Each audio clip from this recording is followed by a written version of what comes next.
Hello. Today's poem we're discussing is After the Lunch by Wendy Cope. Before we start, if you haven't subscribed yet, please do so now. I have the poem here, so let's start. On Waterloo Bridge, where we said our goodbyes, the weather conditions bring tears to my eyes. I wipe them away with a black woolly glove and try not to notice I've fallen in love. On Waterloo Bridge, I am trying to think, this is nothing, you're high on the charm and the drink. But the jukebox inside me is playing a song that says something different, and when was it wrong? On Waterloo Bridge with the wind in my hair, I am tempted to skip. You're a fool, I don't care. The head does its best, but the heart is the boss. I admit it before I am halfway across. It's a great, really funny poem, so let's unpack it stanza by stanza. In this humorous poem, the poet captures the joyous feeling of first falling in love. The speaker recounts her emotions following a first date, a lunch. After the lunch, she leaves her date at Waterloo Bridge in London. Alone, she experiences a range of emotions: excitement, fear, happiness, anxiety, and irrepressible joy. Being written in the present tense, we are in the moment with her and share her thoughts and feelings until she admits in the last line she has fallen in love. Despite the busyness all around London and the bridge, the speaker is absorbed in herself and the promise of a second date, even a romance. Setting the poem on a bridge is symbolic. As she crosses from singlehood and into a relationship, and from being undecided to making a decision. And try not to notice I've fallen in love is surprising, as we generally try not to notice bad things. The line possibly reflects the speaker's fear that her hopes may be dashed. She does not want to dwell too much on her strong feelings for the man in case it all comes to nothing. It also suggests she may feel she is moving too quickly and it is too early to fall in love with a man she hardly knows. Perhaps she has been heartbroken before. Logic tells her to cool it and be sensible, particularly if this man has the power to charm. Charm suggests he may not be genuine, and she should be cautious. This appeal for her to be sensible, rational, and logical is evident in stanza 2. But will she listen? In the second stanza, her sensible side counsels her to calm down and give herself distance from the high of drink and the man's charm, and give herself time to rationalise the situation. But again, her emotions take charge.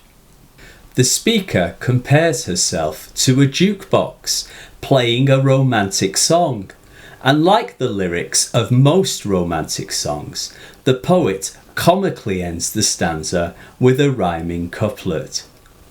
The use of rhyming and repetition with Waterloo Bridge starting each stanza mimics a love song. Waterloo also makes a popular cultural reference to the famous romantic song by the Swedish pop band ABBA.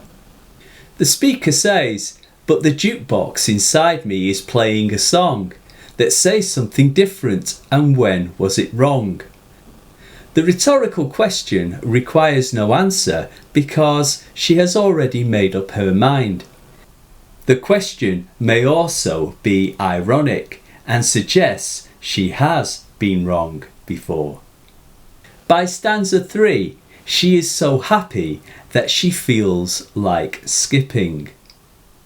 Comically, the poet presents the speaker's internal dialogue with her logic. It is a battle between her heart and her brain. Her logic calls her a fool, and she replies, "I don't care." Placing this dialogue on one line adds to the humour and makes the speaker almost childish. Skipping and "I don't care" makes her seem like a stroppy teenager. Together with her reference to a jukebox, perhaps the speaker is middle-aged, but love has reduced her to a carefree, if petulant, teenager once more. Also, calling her a fool reminds us of the saying, "Only fools fall in love." The memorable line, "The head does its best, but the heart is the boss," emphasises that emotion has triumphed. Waterloo also references the famous battle.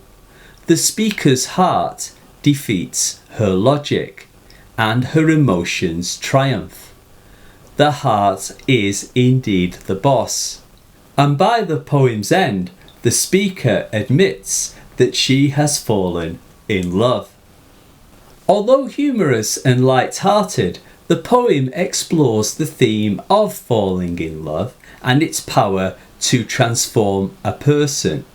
In the poem, the speaker is transformed from having her tears in my eyes to the urge to merrily skip across a busy London bridge. And being written in the first person makes the poem intimate, and we become emotionally involved in the speaker's experience of falling in love. The poem also shows love's power to make us feel young and happy again. First published in 2009, the poem was the inspiration of the Jools Holland and Louise Marshall song Waterloo Bridge. Wendy Cope, born 1945, is a popular poet known for her humour and witty take on life. This does not make her work lightweight, as it often holds a mirror to our foibles and contradictions. In April 2011, the British Library purchased Cope's archive, including manuscripts, school reports, and 40,000 emails. Yes, 40,000 emails.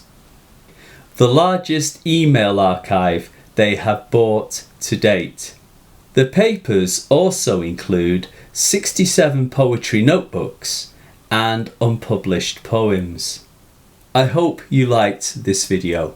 If so, please hit the like button and ring the bell.